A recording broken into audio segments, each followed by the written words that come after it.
Assalomu alaykum hammaga. Mana bugun kursimizning 7-darsini keldik. Eng muhim darslardan bu ham bolalarda o'sha adenoid bezini kattalashib ketishi eng ko'p uchraydigan holat. Bolalarda o'sha burunni uzoq muddat bitishiga olib keladigan va yaxshilab qaramasa, lecheniya qilmasa, ya'ni davolanmasa, diagnostika to'g'ri qilmasa, turli xil asoratlar olib keladigan holat hisoblanadi. Demak, boshladik. Xo'p, adenoid burun halqum murtagini patologik kattalashib ketishi. Ushbu tashxis qo'yilgan bolalarning asosiy qismi 3 yoshdan oshgan bolalar hisoblanadi. Ba'zi holatda tug'ma ham bo'lishi mumkin, yosh bolalarda ham bo'lishi mumkin. Odatda 11-13 yoshli adenoidlar kichraya boshlaydi. Xo'p, mana rasmda ko'rishingiz mumkin. Mana xo'p, biz bilamiz tomoqda mana glandalar, ya'ni mindalina, tomoqda bodonson bezlar deyiladi. Xuddi shunaqa bez burunning orqasida tomoqqa o'tadigan qismda ham bo'ladi. Mana burun halqum murtagi deb ataladi. Bu o'sha tug'ilganda bolalarda bo'lishi mumkin yoki kichkina bo'ladi. Ba'zi bir holatlarda virus, bakteriya yoki bo'lmasa tug'ma bo'lishi mumkin. Shularda kattalashib ketadi. Shunda bolalarda quyidagi holatlarni keltirib chiqaradi. Xo'p, bolalarda adenoid borligining belgilari: tez-tez shamollash va davomiy burun bitishi va shamollaganda ham cho'zilib ketadi. Masalan, bola gripp bo'ldi, 5-7 kunda tuzalishi kerak, lekin bunaqa bolalar 1 oy, 2 oygacha cho'zilib ketadi. Ya'ni surunkali yo'tal holatlari bo'ladi, burun bitishi bo'ladi va uxlaganda og'zini ochib, xurrak otib uxlaydi. Gapirganda manqalarni gapiradi. Ya'ni burun bityapti, mana burunni yopib gapiradigan bo'lsa, manqalanish. Shu manqalanish holati o'sha burunda bo'ladigan muammolarning bitta belgisi hisoblanadi. Keyin yuqori va pastki jag'lar qatorining buzilishi. Ya'ni bola постоянно burni bitgandan keyin organizm xususiyati bor, ya'ni nafas olish kerak. Boradi, nerv sistemasiga burun bityapti, nafas olish kerak deydi. Shunda bolani og'zi avtomatik ochiladi. Ochib yurgandan keyin mana shu yuqori, pastki jag'lar nomutanosib bo'ladi, bir-biriga tushmasdan qatori buziladi. Buni ko'pchilik onalar brekit qo'ydirayotganda stomatologga boradi va stomatolog burnini tekshirtirib keling, keyin ko'ramiz, keyin qo'yamiz deydi. Shunda bolalar, ota-onalar bolasini olib keladi va kamerada ko'rganimizda biz aniqlaymiz shu narsani. Keyingisi quloqlarda eshitish pasayishi. Ya'ni mana shu adenoid bezi burun halqumida joylashgandan keyin quloqni o'sha yo'li, burun bilan quloqni bog'laydigan yo'l, ya'ni yestaxiy nayini yonida joylashgan bo'ladi va uni yopib qo'yadi. Bola xuddi toqqa chiqqanda quloq bitadi-yu yoki samolyotga uchganda quloq bitadi-yu, xuddi shunaqa quloq bitib qoladi va ichkarida suyuqlik to'planadi. Bola o'sha televizor ko'rganda yoki telefonni ko'rganda baland qilib ko'radi va ota-ona chaqirganda qaramay turgan bola reaksiya bildirmaydi. Shunda shu bitta belgisi shu quloqlarni eshitish pasayish va bola kechalari CD tuta olmaslik belgilari bo'ladi. Ya'ni uxlayotganda kislorod yetishmaydi. Kislorod yetishmagandan keyin bola turib, uyg'onib, ota-onasiga mana shu hojatga chiqaman deb aytolmaydi. Shunda o'sha pasterga o'sha hojatini chiqaradi. Injiqlik va ishtaha pastligi. Yaxshi uxlamagan bola, kislorodga to'yinmagan bola injiq bo'ladi va ishtahasi past bo'ladi. Ovqat yegisi kelmaydi, kun bo'yi injiq bo'lib, hech narsa yoqmasdan laji bo'lib yuradi. Xo'p, adenoid vegetatsiyasining daraja va turlari bor. Bolalarda o'sha burun halqum bezini surunkali kattalashib ketishi adenoid vegetatsiyasi deb ataladi. Uni 3 xil darajasi bor. Ko'rishingiz mumkin mana. O'sha bolaning burun halqum murtagi, mana burundan tomoqqa o'tadigan qismda 3 ta darajasi bo'ladi. Mana birinchi darajasi adenoid to'qimasi foananing 3dan 1 qismini bekitgan. Mana foana nima degan savol tug'iladi. Foana burun orqa teshigi, og'izga ochiluvchi qismi. Mana ko'rishingiz mumkin, bu burunning o'ng tomoni. O'rtada burun to'sig'i bekitib turibdi. Mana bu teshik bo'lsa, quloq bilan burunni bog'laydigan teshik, ya'ni yestaxiy turbasi. Mana bu birinchi daraja. Mana foanani, ya'ni burun orqa teshigini 3 ga bo'lsak, bu 3dan 1 qismini bekityapti. Ikkinchisi mana ikkinchi daraja, adenoid to'qimasi foanani 3dan 2 qismigacha berkityapti.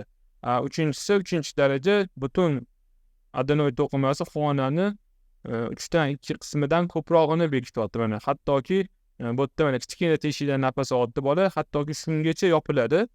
Bu holatda bola o'sha kechqurun uxlagan paytda bo'g'ilib qoladi. Uxlab turadi, qilib bo'g'ilib uyg'onib ketadi, yig'laydi. Shuning uchun shu holatga yo'l qo'ymasligi uchun shifokorga olib borib ko'rsatish kerak. Endi adenidit degan tashxis bor. Bu adenoid to'qimasining o'tkir yoki surunkali yallig'lanishi hisoblanadi. Ba'zi bir bolalarda mana shunaqa birinchi stepen bo'ladi adenoid, lekin shamollagan paytida ikkinchi yoki uchinchi darajaga kattalashishi mumkin va shu qismda yiring bo'ladi. Bu o'sha adenidit bo'ladi. Adenoid va it qo'shimchasi yallig'lanish. Buni belgilari burundan hid kelishi, isitma chiqishi, burun bitishi, burundan yashil ajralma chiqishi, burundan balg'am og'iz bo'shlig'iga oqib yo'taltirishi. Yosh bolalar yoki endi katta bo'layotgan bolalar, bog'cha yoshli bolalar ba'zi birlari ham burunini qoqishni bilmaydi va tomoqqa oqib yo'taltiradi. Keyingisi shu adenidit, bu konservativ dorilar bilan davolanadi. Ya'ni adenoid zo'rga borsangiz ko'radi, adenoid katta ekan, olish kerak, operatsiya qilish kerak desa, bu noto'g'ri. Shamollagan paytida hech qachon diagnoz qo'yilmaydi. Shamollashini bosib olib, lecheniya qilib, davolab, keyin ko'rish kerak. Ya'ni bizda bo'lgan shunaqa holat, 3-daraja bilan shamollaganda kelgan bola shamollashi ketgandan keyin 1-darajaga qaytib qolgan. Adenoidga sabab bo'luvchi omillar, ya'ni adenoid vegetatsiyasiga, adenoid kattalashib ketishiga sabab bo'luvchi omillar bor. Bular turli xil virus, bakteriya, infeksiyalar bo'lishi mumkin. O'sha bolalarda gijjalarni bo'lishi va keyingisi immunitetni pastligi. Yana oshqozon ichak sistemasi kasalliklar. Bu nima degani? Bir bolalarda ichagi yaxshi ishlamaydi, qorni dam bo'ladi, ichi qotadi, jig'ildon qaynaydi. Ya'ni bolada o'sha kislota chiqib, oshqozondan burun halqum bezini kattalashib ketishiga sabab bo'ladi va nasldan naslga o'tishi. Agar ota-onada ham oldin adenoid bezi kattalashgan bo'lib, operatsiya qildirib oldirgan bo'lsa, bolasiga o'tishi xavfi kattaroq hisoblanadi. Bu ham bitta sabab. Xo'p, endi adenoidga qanaqa qilib tashxis qo'yiladi? Adenoid diagnostikasi asosiy oltin tekshiruv usuli bu burun va burun halqi videoendoskopiyasi deyiladi. Mana ko'rishingiz mumkin, rasmda ko'rsatilgan bola o'tiribdi, bu yoqda shifokor qo'lida endoskop kamera buruniga tiqib, bunaqa ekranda ko'radi. Ekranda ko'rinadi. O'sha bolaning burniga mos kichik diametrli optika bilan bajariladi. Shunda ko'rishingiz mumkin, mana shunaqa kartinka ko'radi. Bu endoskop kamerada ko'rinyapti. Bu og'riqsiz hisoblanadi. Asosan bola bilan kontaktga kirish kerak. Agar bola adekvatniy bo'lsa, ya'ni o'tirib, jim o'tirib ko'rsatadigan bo'lsa, tez ish oson bitadi. Agar bola yig'laydigan, qo'rqoq bo'ladigan bo'lsa, boshqa tekshiruv usullaridan foydalanish kerak. Xo'p, boshqa tekshiruv usullari bular bo'lishi mumkin. Rentgenografiya bo'lishi mumkin, bular bo'lishi mumkin. 3D kompyuter tomografiya, burun va burun atrof bo'shliqlarini o'z boshimchalik bilan qilish kerak emas, chunki облучение, radiatsiya, bular shuning uchun doktor bilan maslahat qilib, agar doktor shu narsani qilish kerak desa, keyin qilish kerak. Xo'p, adenoidni jarroh yo'li bilan olinishga ko'rsatma. Demak, adenoid to'qimasining 3-darajali kattalashishi, yuqori va pastki jag'larning qatorining buzilishi, quloqlarda eshitish pasayishi, bolalarda tez bronxit, pnevmoniya kuzatilishi, ya'ni adenoid o'sha surunkali o'choq vazifasini bajaradi. Infeksiya, bu o'sha pastki nafas yo'llarida xavfli kasalliklarni, mana shu bronxit, pnevmoniyani keltirib chiqaradi. Uyquda xurrak otish va nafas yetishmasligi, bo'g'ilib qoladi bola. Shu holatda ham adenoidda olinishga 100% ko'rsatma. Kechalari siydik tuta olmaslik, bu ham bitta belgisi. Demak, adenoidda 3 darajasi bor dedik. 1-2 darajada biz davolab ko'rmoqchi bo'lamiz. Konservativ usulda agar yaxshi natija bersa, operatsiya qilinmaydi. 3-darajasida har doim operatsiya qilinmaydi. 3-darajasida mana shu keltirilgan holatlar bo'lsagina operatsiya qilinadi. Endi yana tug'iladi savol, adenoid qanaqa usulda operatsiya qilingani yaxshi deyiladi? Adenoid operatsiyasi butun rivojlangan davlatlarda va bizning klinikada umumiy og'riqlantirish, ya'ni narkoz va endoskop bilan kuzatib qilinadi. O'sha mahalliy og'riqsizlantirish bilan o'sha gipertrofiyaga uchragan adenoid to'qimasini sifatli darajada olib bo'lmaydi. Sababi jarroh operatsion maydonni ko'rmaydi. Qolaversa, bu usul bolaning psixologiyasiga qattiq salbiy ta'sir ko'rsatadi. Xo'p, esingizda qolishi uchun mana oldingi paytda adenoidni oldirganlar bo'lsa eslashi mumkin. Mana shunaqa holatda bolani o'tkazilgan holatda qo'l oyog'ini boylaydi. Boylagandan keyin og'zini mana shunaqa ochadi va bolaga adenotom deyiladi. Kuretga kirib turib og'zidan burun halqumga tortib oladi. Buni minus tomonlari shuki, xirurg o'sha qilayotgan muolajani, qilayotgan ishini ko'rmaydi, operatsion polani ko'rmaydi. Qanchalik darajada toza olindi, toza olinmadi buni bilmaydi. Ikkinchisi bolani psixologiyasi. Bola bunaqa holatda muolajani o'tkazgandan keyin duduqlanib qolgan bolalar ko'p. Hattoki bunaqa holatda o'sha yuragi yorilib o'lib qolgan bolalar ham kuzatiladi.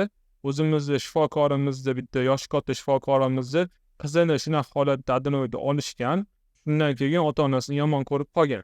Usul bilan olinadigan holatlar hozir ham yo'q emas, hozir ham kuzatilyapti. Lekin bu usul o'zini unchalik oqlamaydi, sababi asoratli bo'lgani uchun, keyin oxirigacha olinmagani uchun va shifokor shu olayotgan poylasini, operatsion poylani ko'rmagani uchun bu usuldan biz voz kechganmiz. Hozir endoskopik usulda adenoidni olish yo'lga qo'yilgan. Butun Yevropa davlatlarida ham va bizning klinikada ham shu zamonaviy usuldan foydalanamiz. Buni qulaylik tomonlari shuki, adenoid atrofidagi boshqa to'qimalarning zararlanish oldini oladi. Jarrohlik maydonidagi qon ketishini to'liq boshqarish mumkin. Ya'ni qatdan qonayotganligi o'sha qism kuydiriladi, qon to'xtatiladi. Adenoid to'qimasini to'liq olish va asoratlardan saqlanish juda ham zo'r. Keyingisi burun halqumdagi boshqa anatomik tuzilmalar holatiga baho berish. Masalan, burun to'sig'iga, pastki burun chig'anoqlarining orqa qismi, eshituv nayining ochilish qismi, bular hammasi endoskopik zamonaviy usulda olganda asoratlar kamroq kuzatiladi. Xo'p, qanday usulda va qayerda jarrohlik o'tkazilishidan qat'iy nazar, umumiy og'riqsizlantirishda, ya'ni narkoz bilan umumiy uxlagan bola uxlagan holatda bo'lishi kerak va endoskop orqali shifokor ko'z bilan kuzatib bajarilishi shart. Mana ko'rishingiz mumkin, men o'zim operatsiya qilganman. Bemorni mana bu bemor uxlayapti, uxlaganda og'zidan kirib turib, og'zidan o'sha burun halqum, burunga o'tadigan qism burunning orqasi, mana shu adenoid bezi hisoblanadi. 3-darajasi, mana bu yerda quloqning yo'li, bu yerda burun to'sig'i va burun chig'anoqlari. Ko'rishingiz mumkin, adenoid olib tashlangan, tozalab olingan va qaytib chiqmasligi uchun va qonamasligi uchun kuydirilgan. Ko'rishingiz mumkin, bu ko'rayotganingizda vahimali bo'lib ko'rinishi mumkin, lekin bu bola operatsiyadan keyin og'riq sezmaydi umuman. Nima bo'lganini ham bilmaydi, sababi bola uxlaydi, narkozda bo'ladi va turadi, turganda onasining yonida bo'ladi. Hech qanaqa psixologik travma ham bo'lmaydi va operatsiya paytida kamroq jarohat bo'ladi. Bu yerda sekin bu narsa o'zi epitelizatsiya bo'lib qoplanib ketadi. Xo'p, adenoid jarrohlik usuli bilan olinishiga qarshi ko'rsatmalar bor. Birinchisi shu adenoid jarrohlik olinishiga qarshi ko'rsatmalar mutlaq, ya'ni absolyut ko'rsatmalar bo'ladi. Bolada adenoid bor, lekin olish kerak emas. Bular bolalarda burun to'sig'ining orqa qismini tug'ma to'liq rivojlanmay qolishi. Bu qanday aniqlanadi? Video endoskopiya orqali burun halqini tekshirish va 3D kompyuter tomografiyasi orqali aniqlanadi. To'liq tekshirilmasdan jarrohlik usuli bilan adenoid olinsa, qanday asoratlarga olib kelishi mumkin? Ortga qaytmas ochiq manqalanish, ya'ni M, N, G, N harflarini talaffuz qilganda aniq va ravon chiqmasligi va qon ivishi bilan bog'liq kasalliklar. Agar bolada operatsiyadan oldin biz tekshirib olamiz qonini va yuragini EKG qilamiz, anesteziolog ko'radi. Agar bolada turli xil qonida o'zgarishlar bo'ladigan bo'lsa, qon ivishida muammolar bo'ladigan bo'lsa, operatsiyaga olish mumkin emas. Oldin shu qon ivishi bilan bog'liq muammolar hal qilinadi va undan keyin operatsiyaga olinadi. Shuning uchun yana bitta mana hozir aytgan narsam, mana burun to'sig'ining orqa devori, mana ko'rasizlar, burun to'sig'i shu qism tug'ma rivojlanmay qolishi mumkin. Rivojlanmay qolgan paytida adenoid olib tashlasa, bolada ochiq manqalanish kelib chiqadi. Adenoid kompensatsiya vazifasini bajaradi. Shuning uchun har doim tekshirib, chiroyli ko'rib, keyin operatsiyaga olish kerak bo'ladi. Xo'p, yana bitta muhim savollardan bittasi adenoid qayta o'sadimi? Bolam adenoidini oldirdim, yana burni bityapti, nafas olmayapti, boshqa doktorga olib boruvdim, adenoidi qolib ketibdi, o'sib chiqibdi deydi. Xo'p, agar 100% ko'rib, tozalab, endoskopda yengil usulda olinsa, o'sish kerak emas, 99% o'smaydi. Lekin ba'zi holatlar bo'ladi, mana qaytalanish sabablari bu qonda surunkali tursh infeksiyalari. Bular va aktiv orttirilgan immun tanqisligi sindromi, ya'ni VICH infeksiyalarida bo'ladi. Mana shu glandalarni tomoqdagi va burun halqumi kattalab ketishiga sabab bo'ladigan virus Epstein-Barr virusi bor. Shu viruslar agar qonda bo'lsa, o'sha bez yana qayta o'sib chiqishi mumkin yoki yana qaytalanib kattalashib ketishi mumkin. Bu o'sha dunyo miqyosida isbotlangan. Bu holatda qonga virusga qarshi davo olib borilsa, o'z-o'zidan so'rilib ketish kuzatiladi. Xo'p, mana yana adenoid qayta o'sadimi deydi. Burun halqum murtagi, ya'ni adenoid kapsulaga ega emas va burun halqumni yuqori orqa qismida joylashgan. Shunga ko'ra birinchi bajarilgan jarrohlik narkozsiz va jarroh ko'zi bilan operatsion maydonni ko'rmasdan turib o'tkazilgan bo'lishi mumkin. Shu holatda qayta o'sishi mumkin. Ya'ni mana shu eski usulda olingan bo'lsa, bolada bir qismi qolib ketgan bo'ladi va yana qaytadan o'sha shamollashda virusda o'sib chiqishi mumkin. Xo'p, bu usul o'zini oqlamaydi. Shunga ko'ra shifokor tomonidan to'qimaning hammasi olinmaydi. Chunki adenoid mushak fatsiyasiga birikkan bo'lib, tagi bilan olish mushakka jarohatlarga olib kelishi mumkin va qolgan qismi lazer yoki koagulyatsiyaga kuydiriladi. Ko'rishingiz mumkin, mana bu yerda mushak qismi adenoidda oxirigacha olinmaydi, ozgina qoldirib olinadi va tashqi boshqa qismi kuydirib olinadi. Ko'rishingiz mumkin, koagulyatorda kuydiriladi. O'rtoqlar, adenoidni lazer usulida olinadi deb sizni vrach aytishi mumkin. Lazer olinadimi, boshqa usulda olinadimi, Shegerdami, kablatordami, nimada olinsa ham bola uxlagan holatda narkozda bo'lishi kerak. Xirurg endoskopda kirib, ko'rib, tozalab olishi kerak. Shundagina ko'ngil xotirjam bo'ladi. Yana qayta o'sishi kamdan kam. Xo'p, mana bugungi mavzuyimiz tugadi, o'z nihoyasiga yetdi. Hammalarga rahmat kattakon. Agar sizlarda mana shunaqa bolalarda shunaqa holatlar bo'ladigan bo'lsa, adenoid bilan bog'liq muammolar bo'ladigan bo'lsa, murojaat qilishingiz mumkin. Tekshiramiz, kerakli muolajalarni beramiz, davo usulini tanlaymiz. Agar xirurgik usulda olish kerak bo'lsa, xirurgik usulda, agar dorilar bilan davolash kerak bo'lsa, dorilar bilan davolab beramiz. Rahmat hammaga, sog' bo'lasizlar. Farzandinglarning sog'lig'i uchun qayg'uringlar. Farzandinglar ulug' ne'mat hisoblanadi.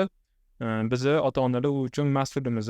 Bu kursdan qanchalik manfaat olgan bo'lsanglar, ota-onamni va ustozlarimni duo qilasizlar. Sababi shu darajaga kelishimga men sababchi bo'lgan ota-onam hisoblanadi va ustozlarim. Ularning haqqiga duo qilib qo'yasizlar. Rahmat hammaga, sog' bo'lasizlar.